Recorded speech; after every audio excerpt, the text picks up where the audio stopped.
Jeanne, il n'y a plus de... Mettre le masque. Bon, je commence les hostilités. Peut-être vous vous rapprochez un tout petit peu. Donc, je voudrais très vite donner le microphone à monsieur Jacques Vernick, qui est venu exprès de Strasbourg. Donc, je prendrai le micro tout de suite après, et puis je vous donnerai un peu la parole. Bon, avec un temps un petit peu limité, essayez de faire court. On est là pour dénoncer quelque chose, vous savez tous quoi. Voilà. Merci. Merci, oui. Je vais faire court, d'autant que j'ai peu de temps parce que j'ai une réunion qui m'appelle au nord de l'Alsace. Donc bonjour à vous, bonjour à tous. Donc c'est comme sénateur alsacien, membre au Sénat de la commission aménagement du territoire et du développement durable, c'est des mots qui ont leur importance, membre du groupe écologiste, que je vous assure de toute ma solidarité et tout mon soutien à votre combat. Votre combat, c'est celui du progrès partagé, solidaire, celui des territoires, celui de l'emploi aussi, celui de la vitalité du tissu commercial dans nos communes. C'est aussi le combat de l'agriculture et de la nature préservée. Je crois vraiment qu'au moment où la situation sanitaire, où le confinement met en lumière les graves difficultés des commerces, et particulièrement de tous ces petits établissements qui font la vie de nos cœurs de ville, eh bien ces implantations d'entrepôts géants d'e-commerce, c'est particulièrement inadmissible.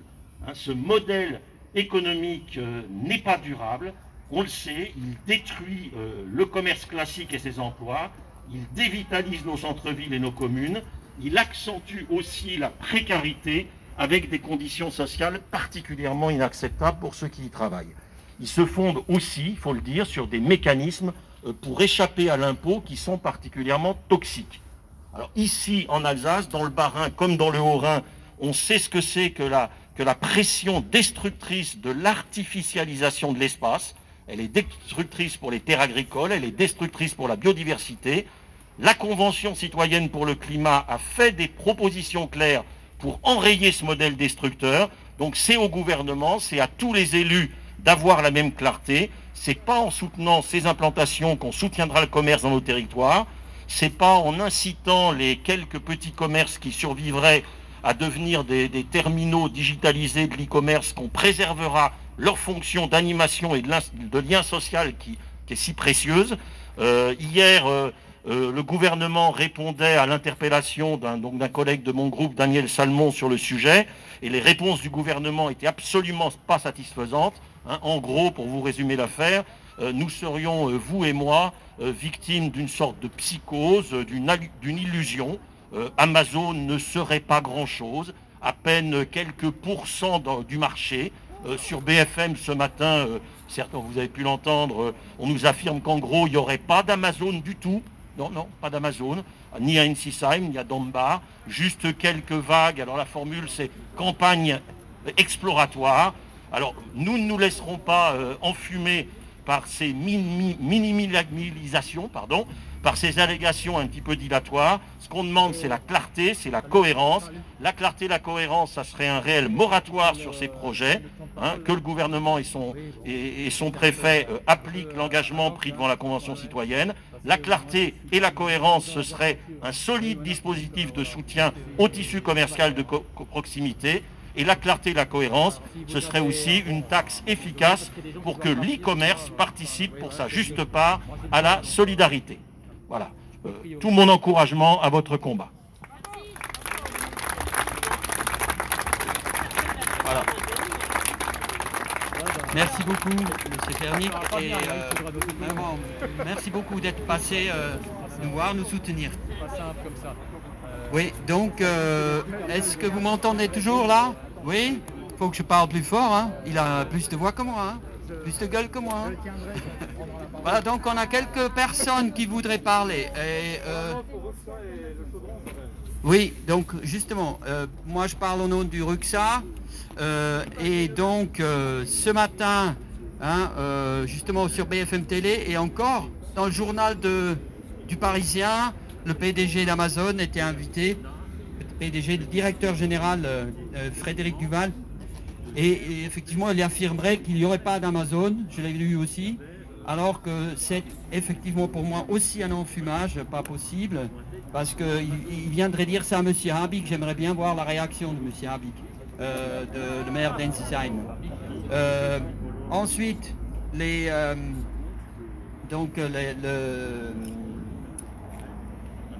nous défendons d'accorder quelques crédits à ça, à ce qu'il a dit ce matin, hein,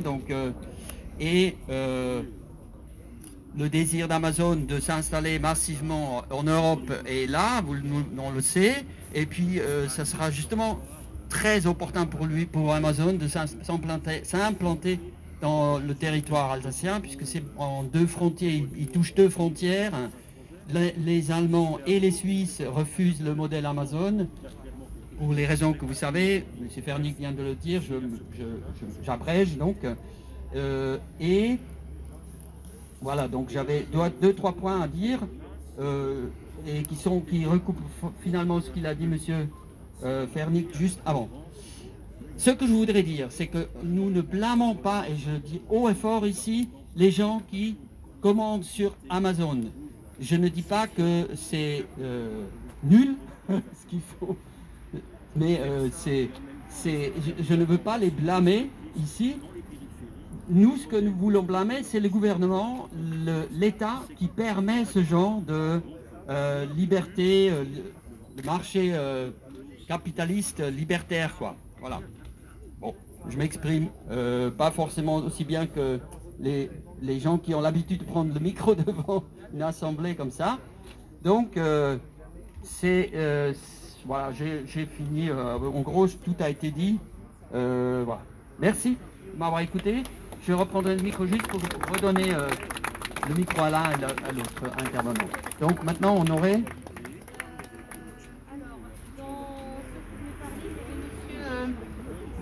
Alors, il y aura plusieurs prises de parole. Donc, moi, je suis Élise du Chaudron des Alternatives. Je voulais tous vous remercier. Merci d'une part d'être là, de respecter les consignes sanitaires. Je vois que vous êtes tous masqués et de montrer à quel point c'est important pour nous dans ces conditions qu'on ne prenne pas de risques en plus, mais qu'on montre notre détermination quand même par rapport à ces projets complètement incohérents.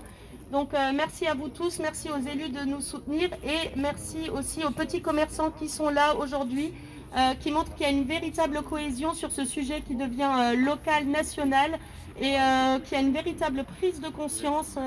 Donc merci à vous de participer encore une fois au débat et à montrer tous les impacts qui sont tellement néfastes pour l'emploi, l'économie, la solidarité, l'environnement et la fiscalité, si un tel entrepôt voyait le jour à Ensisheim. Donc dans les prises de parole, il y avait M. Uhlweiler aussi d'Alsace Nature, élu aussi, qui va nous faire quelques mots. Je lui passe maintenant le micro.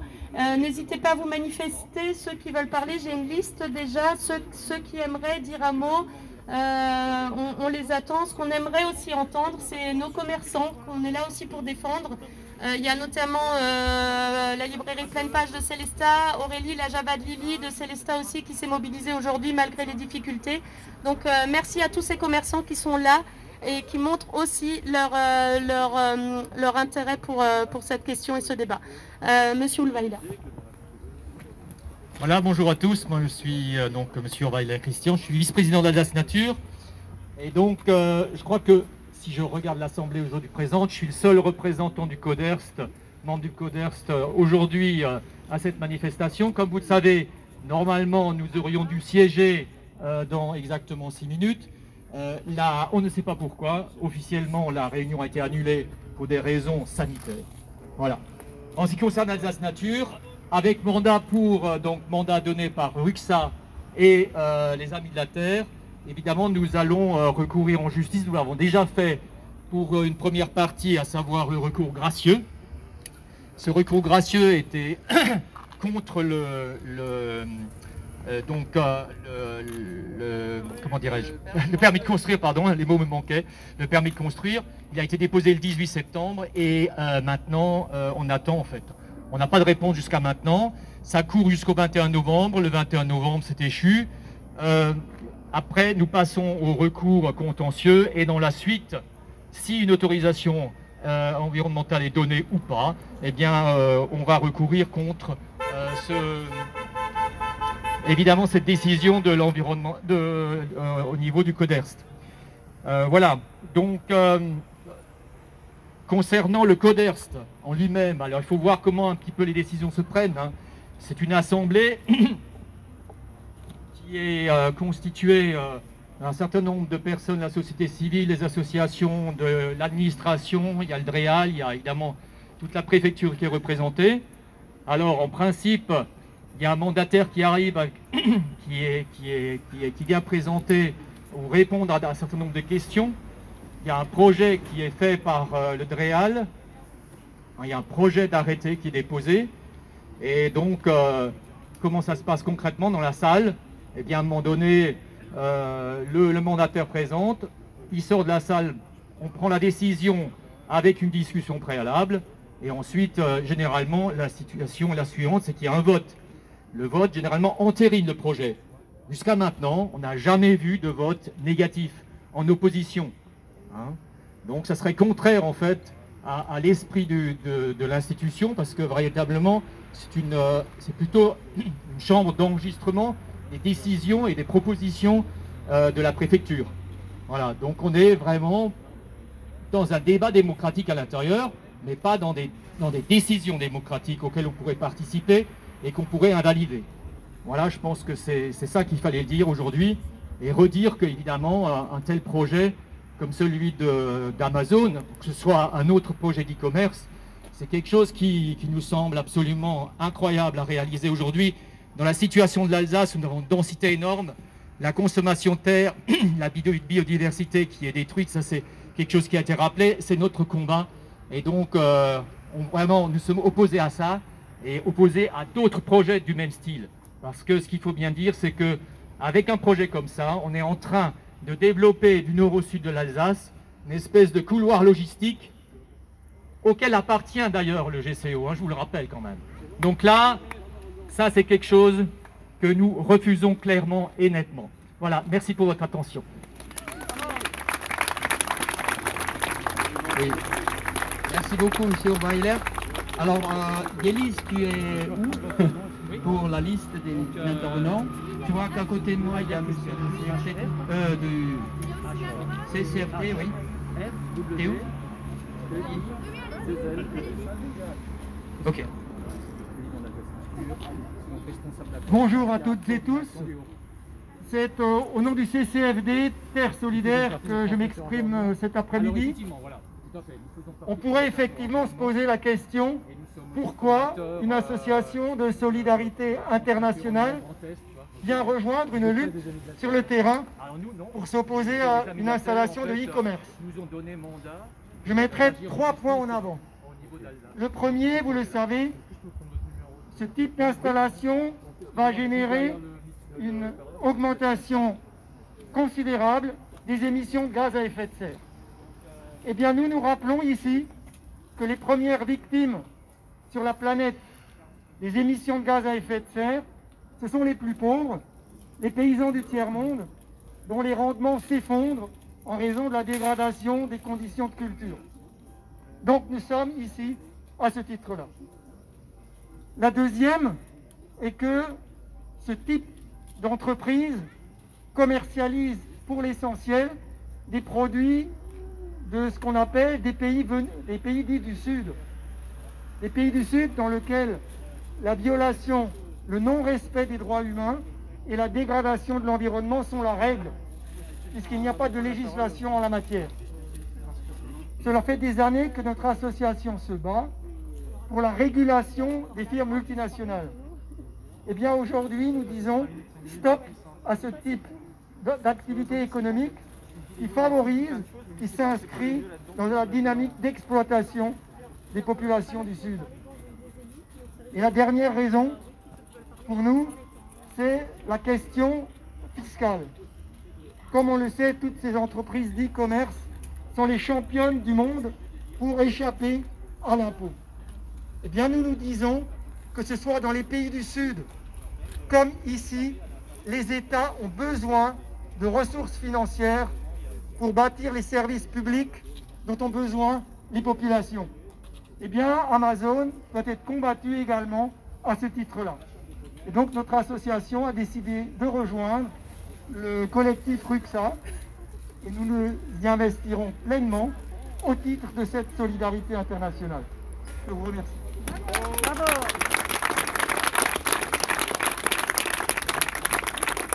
Merci pour la bonne nouvelle. Je ne sais plus si on a eu un courrier dans ce sens. Non, non, c'est aujourd'hui. Super. Oui. Alors, je donne la parole à quel élus d'abord. Oui. Dis-moi, dis-moi. Il y a des élus qui voilà. veulent prendre la parole pour... Ah oui.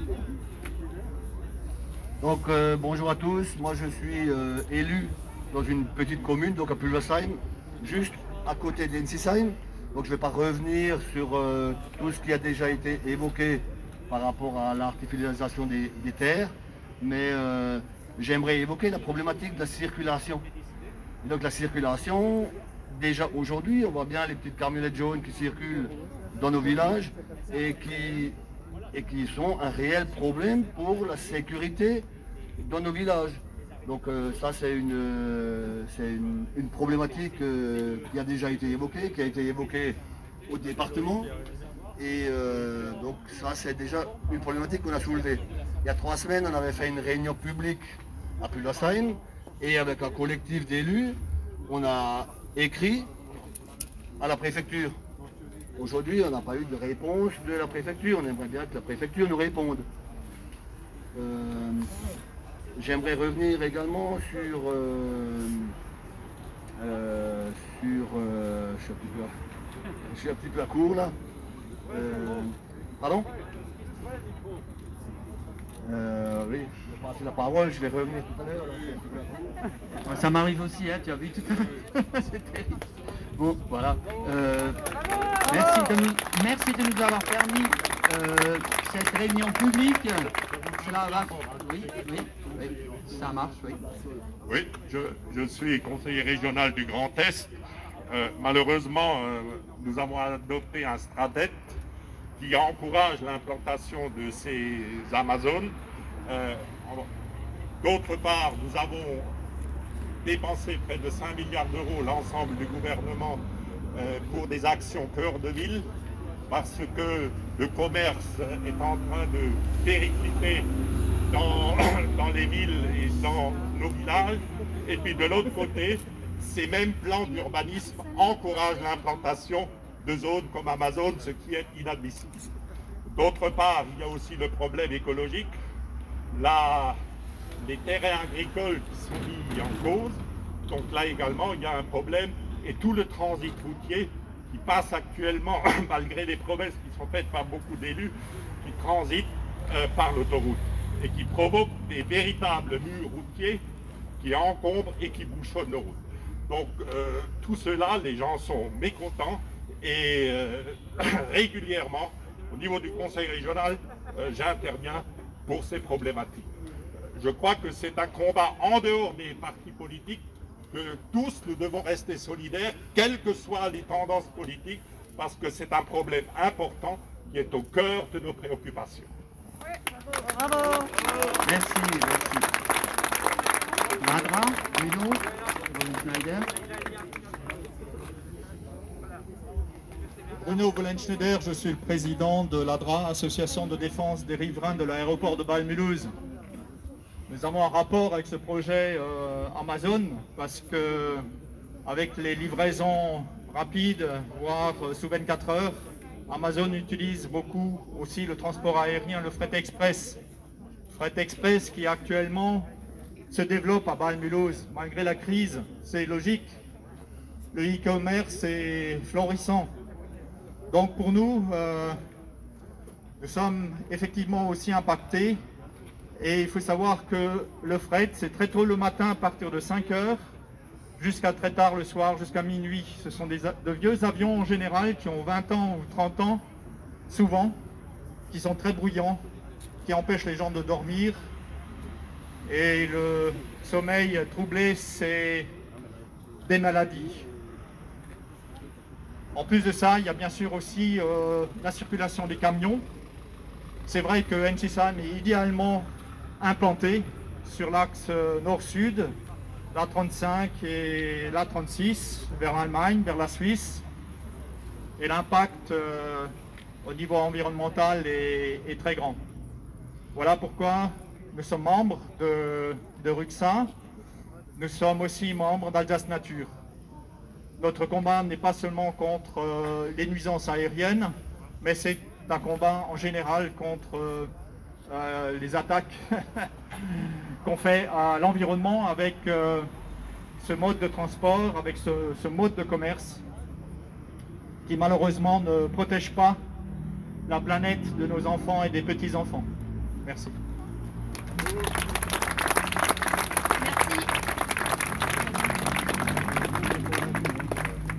Laisse-vous présenter. Je m'appelle Pierre Salles, je suis le maire d'une petite commune voisine de Pulversheim qu'on appelle Feldkirch. Oui, qu'on appelle Feldkirch et qui va être bien sûr impacté. Je ne peux pas revenir sur tout ce qui a été dit, mais je voudrais simplement dire ceci, qu'en fait, il s'agit pour nous d'un véritable choix de société. Voilà, qui relève à la fois de la responsabilité des citoyens. Les citoyens qui sont les consommateurs, ce sont eux qui achètent, qui veulent acheter sans se frustrer, qui veulent acheter pour avoir tout de suite, dans les 24 heures, et pour leur confort personnel. Donc ce choix de société qui relève de notre responsabilité à nous, relève bien entendu également de la responsabilité du monde politique. Parce que le monde politique permet actuellement en effet l'installation dans notre pays de ces modèles économiques qui sont, on le sait bien, destructeurs, fiscalement injustes et qui ne partagent en rien la richesse créée. La création d'emplois est un leurre, voire une escroquerie, car Amazon n'aspire qu'à la robotisation complète de ses entrepôts et donc, tôt ou tard, licenciera très facilement dans un contexte législatif de plus en plus permissif en la matière. Je ne veux pas faire ici le procès de l'e-commerce, c'est simplement dénoncer la façon de le faire. Je vous remercie. Voilà, l'e-commerce français d'abord peut-être un peu, non?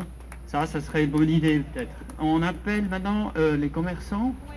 mais...